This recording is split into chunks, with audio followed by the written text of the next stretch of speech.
That was amazing. I really feel like today's talk should be like stepping into your true power and finding the authentic you within, because that was just amazing. Thank you Yeah. so much for Yeah, doing that. thank you.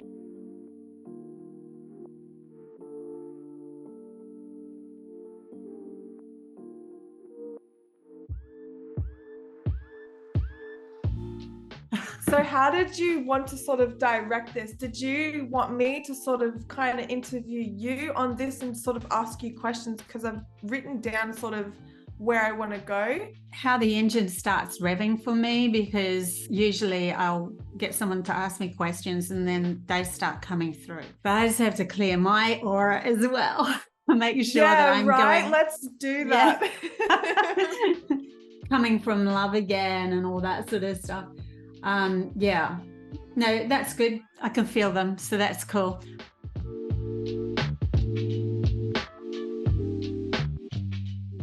So hey everybody, welcome to my Ascension Messages. My name is Bobbie Richardson, and today we have a Q&A with Natalie Rustichelli. So she's going to be asking me questions and I will channel through some answers and we'll see where this all goes. I just feel like when I'm asked questions, there's something else is ignited in me and I end up getting into a better zone rather than me just listening to my own channeled messages that are coming through. So thank you so much, Natalie, for being here. And I know that you have a really cool YouTube yourself that you're promoting. Tell us a bit about that first anyway, so you get a bit of promotion. Yeah, sure. Thank you for the introduction, Bobbie. I absolutely love your work. Bringing light to the world is just beautiful. And so I thank you for everything that you do. And for the viewers watching, I'm Natalie Rustichelli.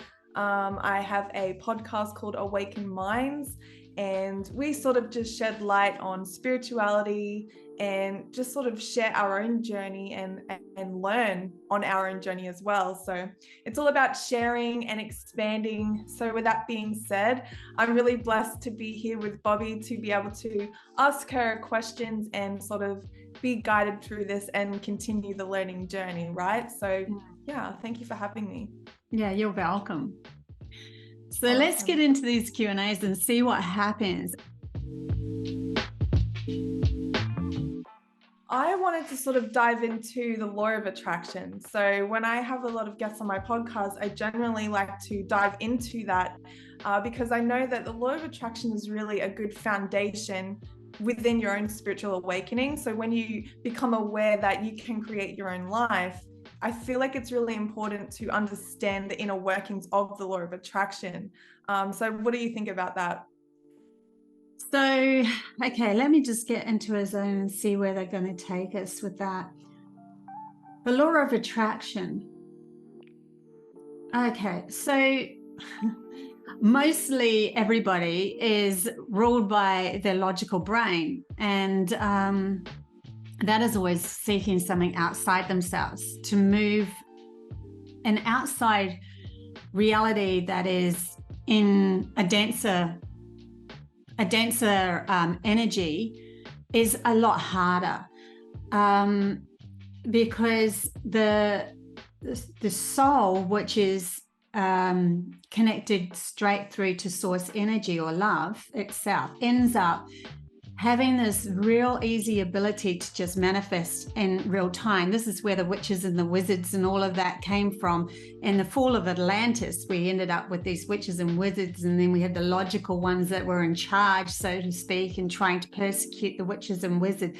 They actually knew that they had this connection to their soul or their right hemisphere to be able to bring things through, and they could manifest very quickly because they loved who they were. They supported themselves 100%, and within that support of self, we are then able to in real time manifest something.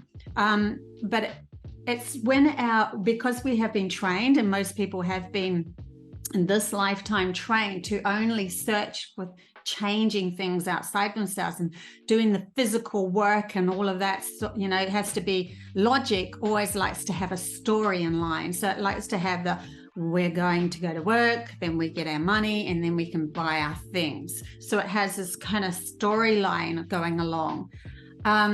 If we are to learn to manifest in truth and more in real time or quicker, then we have to bring in more love into our body. We have to allow ourselves to love ourselves even fully and see that when we walk on this world, it is through a vibrational meet of the outside reality meeting us, rather than we forcing the outside reality to meet our undenying self of feeling like we're not worthy.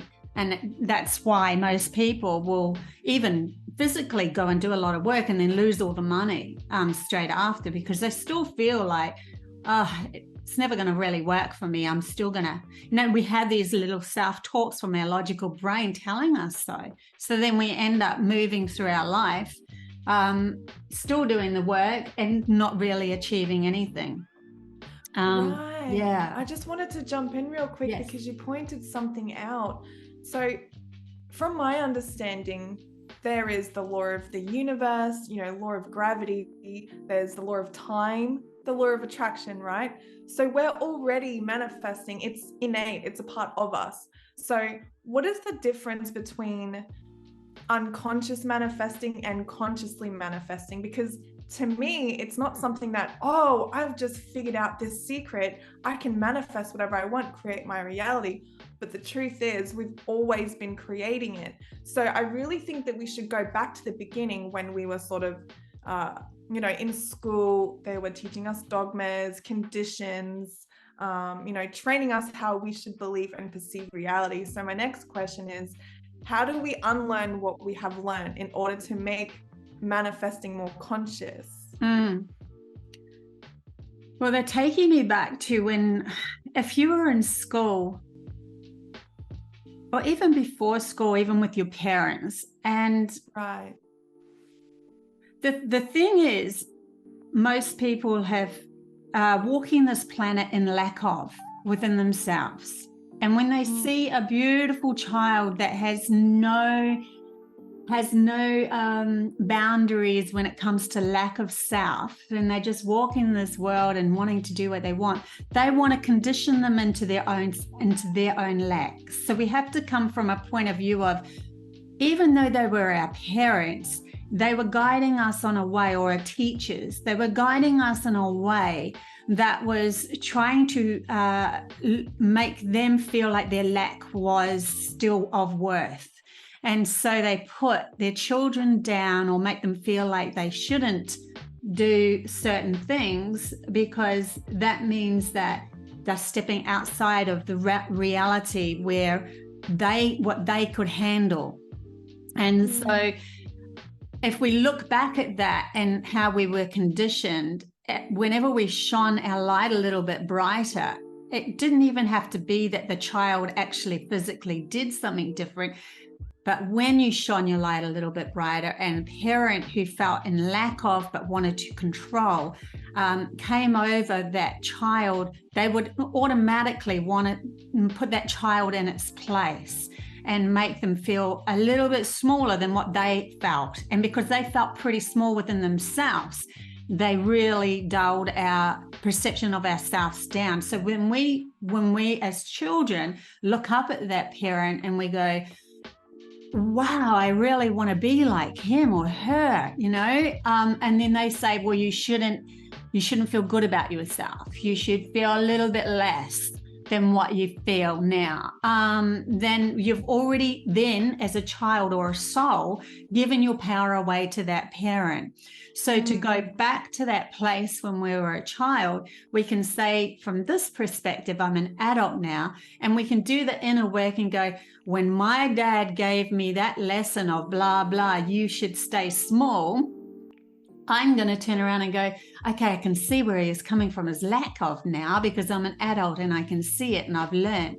So that means I just have to go back to that story within my head and go, no, I'm taking my power back. I'm more powerful than what you are saying. And so are you, but you don't see it in yourself.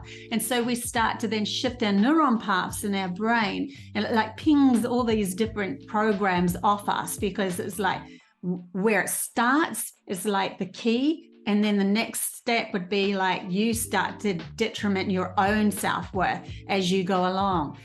And it gets bigger and bigger, and then other people reflect that back off you, and you become entangled in their lack of as well. So we end up growing up as adults in lack of, whereas children, we're like, I just want to go play in the sandpit and go do fun things. And I want to go create that book that I really wanted to create. And I have no, there's nothing stopping me, where your parents will go, that's too messy. You should be, and you should do this. And that's not going to ever work. You really need to focus on your homework and your maths and your, all of those sort of things that literally squeezing our beautiful soul into this really contained box of limitation, and we accept it. We have to take responsibility that even as children, we as a soul accepted that as our reality. To step out of it, we need to say no more to accepting that. We're going to become our magnificent self again. Right. That was very well said. Thank you for clearing that up, because it's really important to set a foundation on which to manifest, right? So what is the most simple sort of layman's terms on how manifestation works for the ones watching? Like, how could we understand the most possible way to get our foot in the door to make manifestation work for us? Okay, to make manifestation work for us is to literally let go of the logical mind enough to shift the story. Because what you're doing when you're manifesting is you're shifting a story. So you have a certain story going on in your reality, and you say, this is what I have to do to get from point A to point B to point C to be able to get from, if I want to go and drive my car to blah, blah, and pick up a gold bracelet, then I have to earn the money to get the drive in the car, to get the car, to go get the gold bracelet, and all that sort of very logical, compartmentalized ruling over our reality. This is the logical mind overtaking our whole self, where if we were in balance, we would be able to, it's one of those ones you're asking for a layman's terms, and I'm thinking, is there a layman's terms to actually bring this through? Because what we're doing, what I'm actually speaking about is because I'm speaking to the logical brain, because your logical brain and everyone else's out there is bigger than Ben-Hur. It's taken over. So I'm literally trying to convince logic, which doesn't understand something that it doesn't understand. And that's why it's more difficult to say what I have to say, because the logical side doesn't completely get the right hemisphere or the connection to the soul. But when it is put in its place and told to shush because it doesn't know all the answers, it allows a space within your mind of clarity. And when you've already got your focus set on, I want to get that gold bracelet, then it will end up, the message will end up coming through your soul of, hey, I know where one's lost over there and I can go find it, which is what happened to me personally. Yeah. It's not that I was seeking a gold bracelet, though. I was actually seeking to get out of my mind funk. And the gold bracelet was like, we have the treasure. They were dangling a little carrot in front of my face when I ended up finding that gold bracelet. Now, if anyone doesn't know the story, listen to Natalie's the last interview on her podcast. That's amazing. Yeah. But in any case, I'm trying to simplify this. So we have two personalities within us, and one believes in its connection to oneness in everything. One believes in that we are creators of our own reality, and holds imagination and that as codes to our previous lives, it has like memory of our previous lives and what we can actually ground, what we have experienced, even in different realities. And then the other one is holding us grounded in this reality to move through a thicker, denser vibration so that we can have a separated world a tangible, separated world where we can, actually physically see ourselves as separate beings going on a different story. When that one, the logical brain has been taught from a young age to be in charge. That's why we had only copy and pasting in our schooling. Like we never were allowed to sit there and use our soul to bring through information of wisdom. We were only taught through books and what teachers taught us, copy and pasting. That's all the logical mind can do. It's grab from the past, project into the future. It cannot create something brilliant, something new, something different. It needs to be able to accept that it can't do that and tell it to shush when it keeps trying to bring up stuff in the past, and allow a space for us to have a connection back to our soul, which has all this other wisdom that can pour through us. When we get to that stage, we are in harmony of ourselves. And when we're in harmony of ourselves, that means we're loving who we are. We're in full acceptance of ourselves. And that means that point of view is almost like a 0 point. I think you've brought that 0 point up as well, where I'm just me and I love me and this is who I am.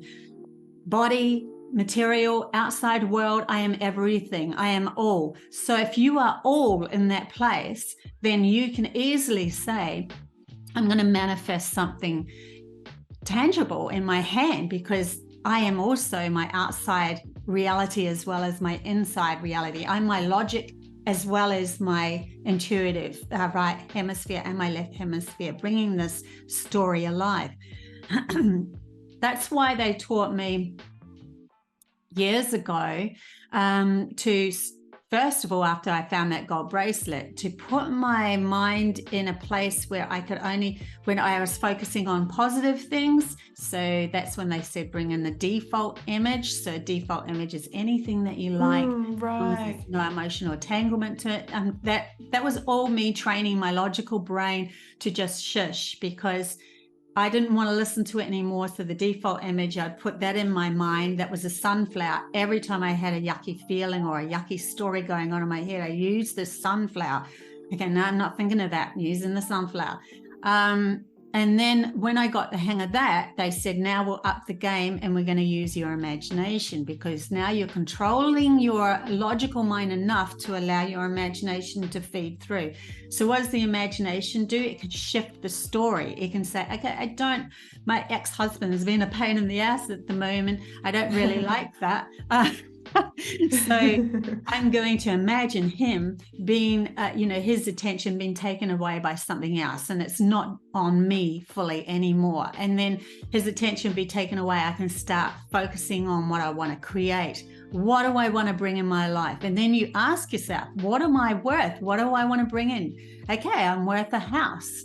And so then you say, and then they said to me, then you get to another position where when you're in sync with your logical brain being put in place and your right hemisphere being able to take advantage of bringing something through, that's the connection to our soul. Our soul is the observer of all. Well, it is everything anyway, can direct your reality, or it's like bending the universe to you.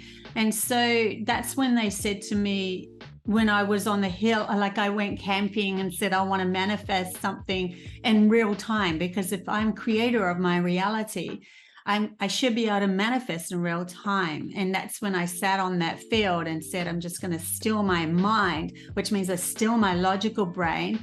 And I've already directed my reality to having pick a 4-leaf clover, because I knew I could handle that. I mean, I could manifest a gold bracelet just as simply, but my logical brain would probably tweak the crap out of that. And so it would never happen. And then I'd confirm the worst, that it wouldn't happen. So I wanted to choose something that was, and that's how we start. We choose things that our logical brain can at least handle, until our logic gets the hang of the fact that it needs to shush enough for us to be able to manifest this thing through. So I did that. I just sat on this field and went, I'm just going to still my mind completely. I've got it in my head that I'm going to pick a 4-leaf clover. I haven't seen any 4-leaf clovers around here. I don't even know if any exist. It was a massive field. I was just walking around and I just closed my eyes. I didn't even look. I just picked a blade of grass and went, it will be a 4-leaf clover. And it was, my mind was that still and in that much absolute in that point. I just let go that much that I looked at my hand and it was a 4-leaf clover. And I'm like, holy crap, we have this ability to be able to manifest what we desire. The universe bends to you because your outside reality is you as well. When you come from understanding of your soul is everything, source energy, God, everything. It is you creating this. And it's just that you've just about topped it. Yeah. That was incredible. And one thing that I think, and sorry for cutting you off there. That's all good. I was finished. I really wanted to stress, as you said earlier, we do the same thing every day. We're in this repetitive mind frame and everything we knew is still coming forward into our present moment. So, when we're having a crappy day, we're thinking of all the negative things.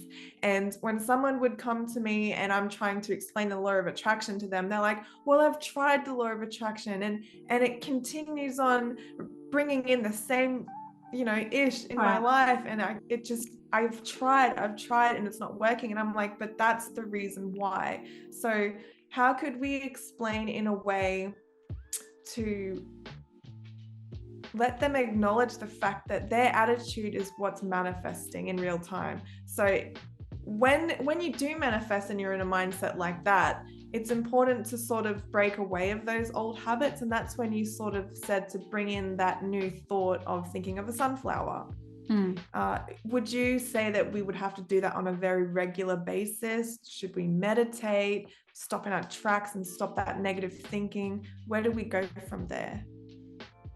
Well, I don't use the sunflower very much anymore because I don't need to. I can catch my thoughts now and just direct them through my imagination of, do I really want this in my reality? Even though it looks like it's coming at me, even though it looks like that person's going to be nasty, do I really want that in my reality? No, I don't. Okay, show me a different story. So we're literally taking the reins to our reality and asking to see something different. That's a good way to shift things. But we also, one of the big things I just received recently, and I did this video actually yesterday on this, because they were telling me that the physical world is in a much denser, slower vibration. And it's so that we can have a separated playground to play on. But it's likened to a train moving on a track.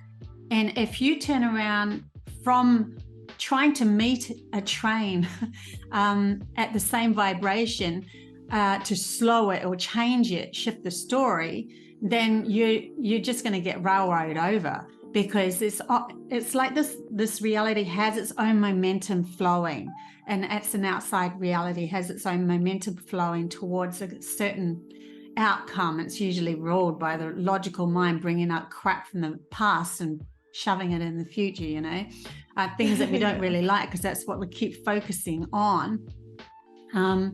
But if it comes down to, again, bringing that love essence through. Love is in a much lighter frequency, and so the train then becomes lighter, and so then we can move it easier out of that's not got that real definite pull. So if you're coming at something trying to grasp at it from outside yourself, like you're saying, I want to shift this story, so I'm going to grab this and shift it by doing A, B, C, everything outside myself, and that should make it work. You watch, in these new energies, it doesn't work as well anymore, because the new energies are asking us to bring ourselves back into love, a love vibration, or bringing grounding our soul more into which is love, into our bodies.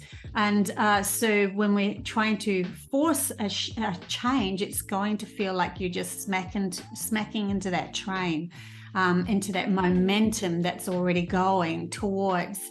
So the better way to do is to let go of the story. You already know who you are and where you want to go anyway, and what your imagination is like planning of what your life wants to be looking like. Let go of any of the story. It doesn't matter how you get there. Don't worry about how you get there. That's half the problem, is that we think we have to know by the logical brain again how we get there.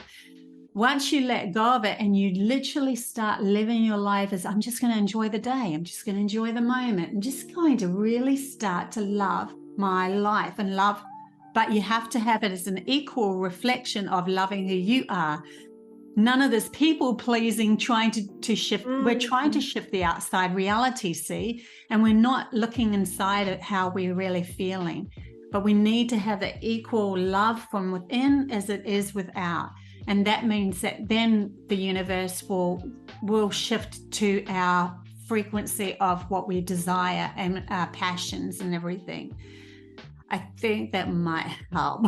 I'm not sure. That was really amazing. I love how you pointed that out, because essentially what you're doing is you're changing your own reality, and you can't really lie to energy, right? So you can't just force a change, because it's just going to continue that clash. So I love that you brought that up. Thank you. Yeah, you can't lie to yourself in this work. You have to be extremely honest about how you feel. If you feel down, then you feel down. Sometimes give yourself a moment to feel down and go, you know what, this is what it starts getting worse, and you're like, okay, I had enough of that. So, okay, we've got to step out. This is what I do.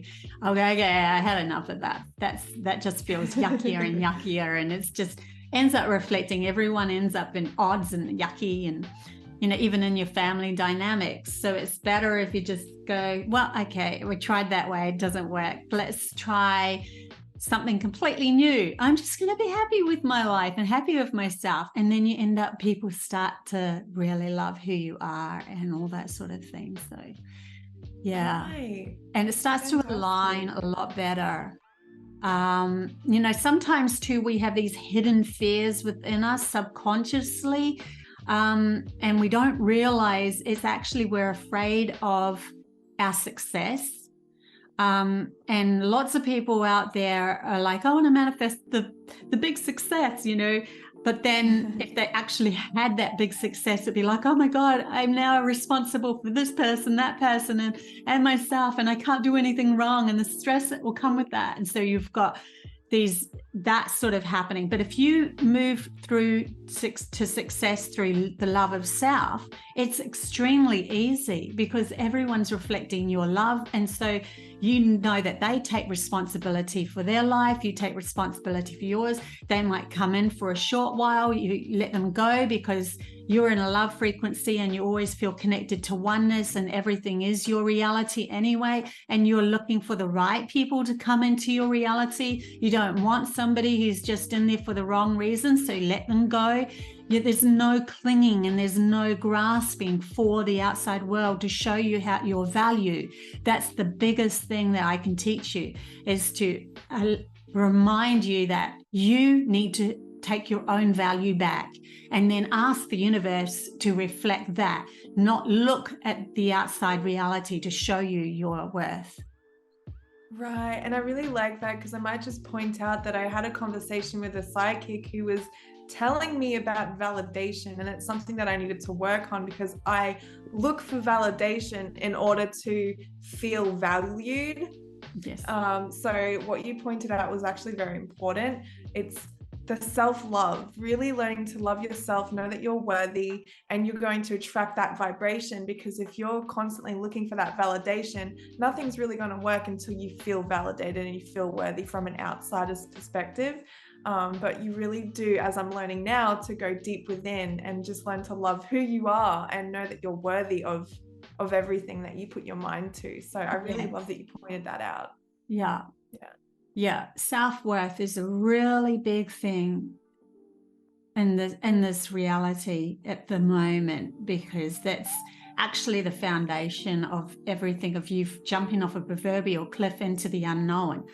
If you jump off that cliff with no self-worth, you end up in crap. You'll end up with your face in mud again. But if you jump off a cliff into this unknown, knowing that of your self-worth, then you will always land on this juicy pink cloud that's showing me weird.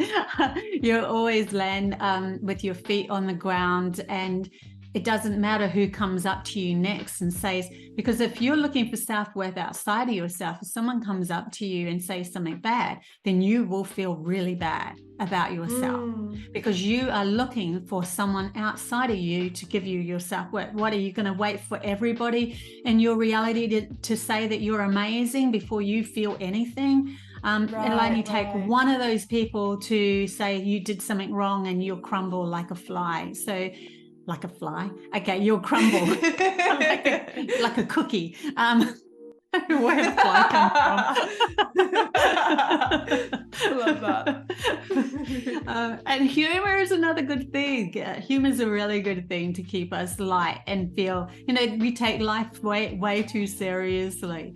Life is supposed to be an amazing adventure playground, but it is a challenge to step out of the illusion that we need validation from our outside world. Right. And you've thought up another question, actually. You mentioned about the people around you. So I understand that it's important, because we are energy, everything is energy. It's important who we associate with, because in essence, that's also going to help your manifestation. Also, there's that saying, who you spend your time with, you become more like, or something or other. So when you have certain friends, certain family members, is that going to sort of help with the whole manifestation as well, if that makes any sense? If you are standing in your own self-worth power, then you're actually grounded your soul or love more into your body. And that means that it gets very uncomfortable to be around people that are fake, that are deceiving. You will feel it, because you feel yourself, feel yourself, but you feel who you are within yourself. And it's like I'm having this conversation with them and I'm like joking with them. Sorry. That's awesome. Anyways. Hi guys. Yeah, it's interesting how this is working out. So yeah, where were we? Sorry, I totally disrupted that channeling. Yeah, no, that's fine. I was going on about like the people around you. That's so like right. Yeah.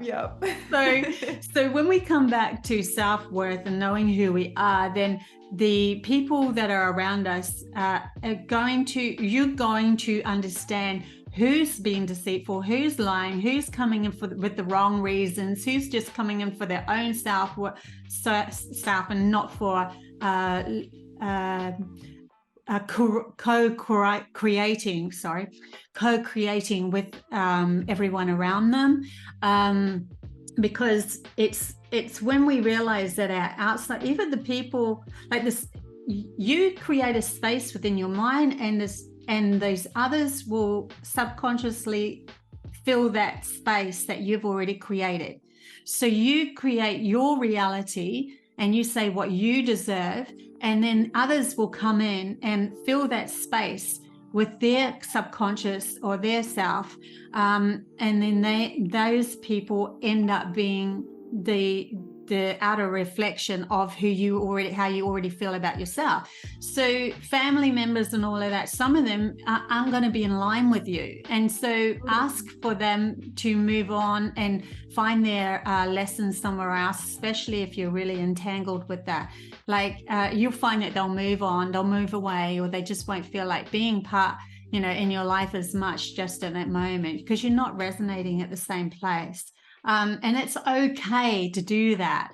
we're born into our families, and some of our family members we're born into them to actually teach us a lesson of our own lack. And so when we don't have that lesson anymore and we love who we are, then they will move on, even if it's family members.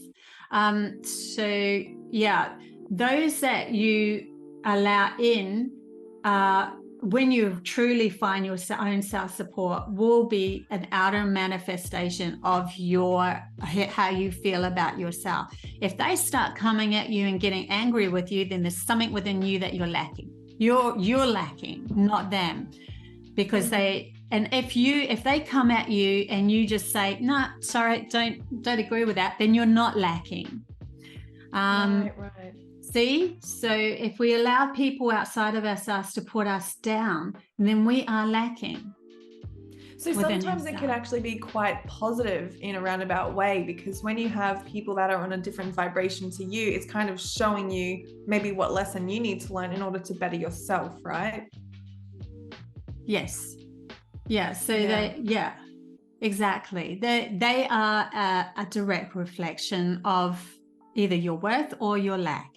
And what a great way to understand where you're lacking. It's like, I'm going to take this life experience and hand it to you so that you can learn for yourself what you need to work on to be a better version of you. Yeah. And we're all doing it to each other without even realizing it. That's why you can walk in a room and you can go up to say a friend of yours one day and you're feeling really lack of, and they're just reflecting this mess back to you. Oh, I've got problems and and you're like, just feeling as bad as what you were when you walked in. The next day you could go, okay, I've shifted my story. I really love who I am. Go meet the same person and they're like, oh, guess what I did? And you just celebrate everything together. It doesn't even matter if it's a different person or the same person. They are your reflection back. That's why a lot of us who are doing this work, and we're the ones that first start doing this work, we go into hermit stage and we don't need to have people around us as much, because we're like, well, we're the first ones that are moving into this. So at the place where we are at, we don't have as many people with us, because that's still got to come up to our level, and we've got to stay strong in the love vibration, because we've got to teach them as a guiding light that we are love, and that can be grounded on this planet, and that this planet can be a playground of love for self, as well as, the outside world is a reflection. So that if we don't stay there, if we go down with them, then it's just another planet of misery again. So someone has to be the first ones to go up and be say that they are fully embracing themselves, and then be the guiding light. I know my guides were my guiding light, because I didn't have anyone to lift me in my reality up to the standard that I wanted to go to. So I'm always seeking the higher counsel, my guides coming through, and I'm lucky that I had such a strong connection to them. I'm obviously meant to have happened that way, so that I could be at least a guiding light for others. Even though we each have our talents, right? God gave us talents in which to use, and in your case, you have that divine connection to your guides. That's beautiful. Yeah, and we each have a different piece of the puzzle, and there's nobody out there that is better or worse than anyone else when it comes from source energy's perspective. It's your choice if you want to go down a dark path and be even more separated from love, which feels even worse and worse and worse and worse. And you're like, why is nothing happening great for me? I'm feeling so depressed. Well, it's because you've separated yourself from the love of who you truly are, and everything will return back to love, because it's your authentic self. So you've separated yourself from love, and that depression, that state of mind that you've decided is is who you are. And so it's not until you go, okay, show me a path back to the love of myself, and see where that takes you. And it could be small increment steps of you just going outside and delighting in a flower. Could just be small incremented steps, because I actually brought this up in they brought this up in a channeling this morning, where it's like a river that's flowing really fast. And then in that fast river, you could be flowing with everybody else in the center, and all of a sudden you see that it's going to take you to a giant waterfall or a big boulder, and you're going to die if you keep going that path. And you're like, fear all sets in. This is what people's lives are like. And then they said to me, to be able to get to the other side, just take small incremented steps towards that side, like lighten your load and see the delight in something beautiful that's small. Just, it doesn't matter what it is, just keep on going towards that, and then you'll shift yourself slowly over to the side where you can move into creating your own river and where you want to go. Gosh, that was absolutely beautiful. I got all over body goosebumps when you mentioned that. That was amazing. Yeah. Sometimes it's really good to have it said twice too, because the second time that it comes in, I've already integrated it in my brain from this morning's channeling. So now I can fully comprehend the feeling that they were giving me and give it to you in a better way. Yeah, it was really good. Thank you. I needed that. It was like a message directly for me, something that I needed to hear, because that was really, really beautiful. Cool. I wanted to go into another thing. So I know we've covered a whole lot with regards to law of attraction, but I'm also hearing masculine and feminine a lot. So to embrace the masculine and feminine. Now, does that mean within ourselves, or could that also mean having a masculine figure, maybe a partner, a best friend, a father figure, whatever, and then the female? So is it both ways? Or do we need to integrate that within ourselves? It's always within yourself first. So the masculine is held by that logical brain, and the feminine's held by the intuitive brain. Right. And that's the two sides of it getting along together.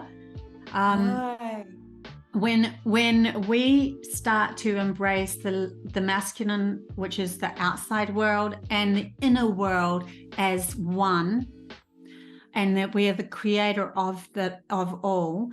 When we do that, we are uniting within ourselves, and in reflection, our world will unite. Because it's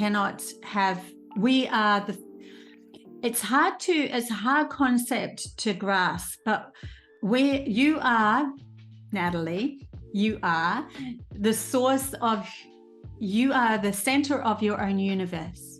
From your perspective, there is you and how you see your universe, or how you perceive your world. And everything being a reflection is, the wars happen because we've entangled ourselves into not trusting part of ourselves within us. And so in reflection, we are in a warring country. So the more that we, as our perspective, sees ourselves as united, the more that our reality shifts to that higher vibration where everything bends, the universe bends to embracing who you feel, how you feel about yourself. It's so cool.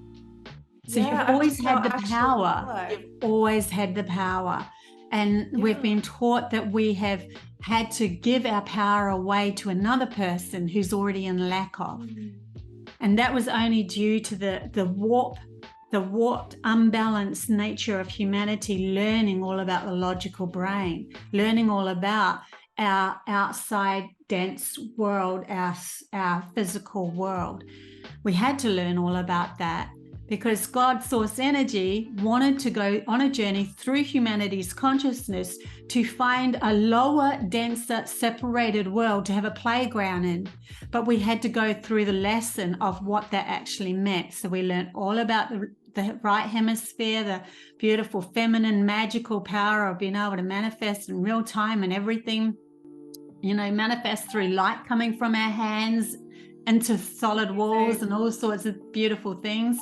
And then once we learned all about the esoteric world, the energy world of ourselves and our connection to source energy, then we wanted to find out more about the outer world. And our outer world meant that we had to, because we were dabbling in the outer world, and we were dabbling with actually causing problems, then we were shut down from the feminine world. And that's why in all the fairy tales, the feminine's asleep. Snow White, Sleeping Beauty, they're always, the feminine side is asleep. And so, and because the logical brain, the masculine brain took charge, it's like if you had a bug where you put the right wing asleep, it would just keep going round and round in circles. It can't move out of the story, and it entrapped humanity's consciousness into a maze of just a maze that they were encapsulated in. They just keep going around in the same story. Even if they died, they came back, and they just keep doing the same story, because they forgot how magnificent they were. They forgot they were love. So this energy that we're learning all about, and even being able to manifest and carve our own path, is all about learning about loving ourselves again. And then seeing the story and the value in it. So our logical masculine side of ourselves saw that story. But coming back to your question about reflection of partners, that is the next step, because we have separated our world and we want to ground our love. The next step is, because we love ourselves that much, we are then reflected with a soul companion that loves us, even though physically there might not be things that meet your approval from a logical brain, because that's what society says it has to be like. But and I mean physical as in, it could be anything. It could be money, body, image, any physical sort of outside appearance, or the way that who they are and their personality. It could be the complete opposite of you. But there is a soul knowing of that you love each other, and that you will always support each other, that you will always be there for each other. You might not understand each other all the time, but you have this core, and that's the bottom of the bucket. That's the bit that holds the water. That's the stronghold that keeps the relationship going. And that's why so many relationships have broken up over the years, because we are breaking away from the superficial, looking outside of ourselves for someone to just be there for us, because we feel so lonely and we don't feel like we love ourselves, and they're reflecting that. Right. And that's all breaking up. And so all the divorces are happening because we are searching for something that is more soul love connection. Right. Yeah, and that means we can allow each other to go do our own thing and play on our own playground, but we'll always come back because we're like magnets to each other. We just love each other. Yeah. Right. And that's the direct reflection of us loving at both logic and intuitive side of ourselves. We don't respect our intuition or our imagination as much as what we respect our logic and our, the outside world. We've got to bring those two into balance. We should have just as much respect for our imagination and our intuition. Yeah, thank you. That's beautiful. And the danger there is, growing up and being told get your head out the clouds, you're daydreaming again. It's silly. So it's really good to start thinking, no, this is creative. This is mine. This is empowerment. This is helping you to create your reality. So it is like one of the key things here in manifestation, right? Yeah, definitely. One last question I wanted to ask that would sort of tie everything together. So now that we've understood sort of the foundations of manifestation, how do we connect to our source, higher self, or, to bring that love, light energy through to really, find the foundation of our soul being? Yeah. So to connect through back to that is, it's allowing us on a day-to-day basis, the quicker we can stop a negative thought that we don't want to manifest into our life. And negative thought, I'm just talking about things that we don't want to manifest into our life. Say someone comes up to you and they're really irky, and you're like, they're always irky around that subject.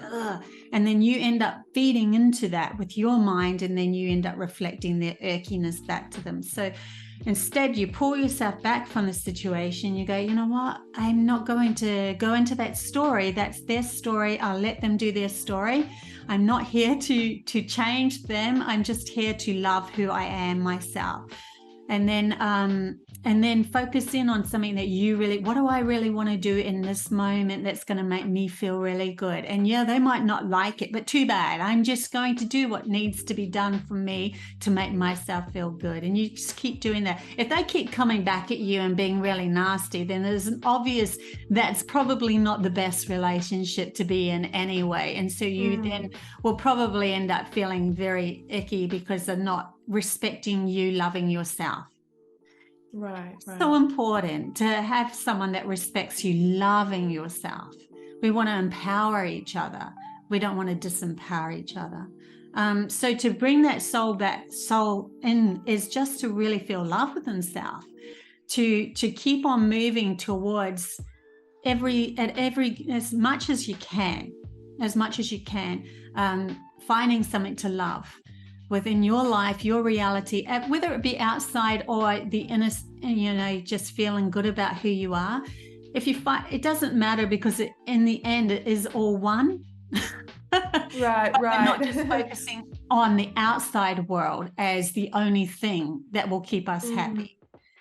We have to also, because you could go out there and win a blooming, I don't know, a BMW car or something like that. You're sitting in the car, oh my God, I want a car, but I really didn't even want this car. Okay. And then the next day it's like, well, I won this car and I've got all this beautiful stuff around me, but I just feel like there's still something missing. That's why a lot of rich people, wealthy people, still feel like there's something missing, and they're grasping at something with more wealth and more control over people, because they never found their own self-worth. They never found their own love within themselves. They never connect. That is source energy. That is soul.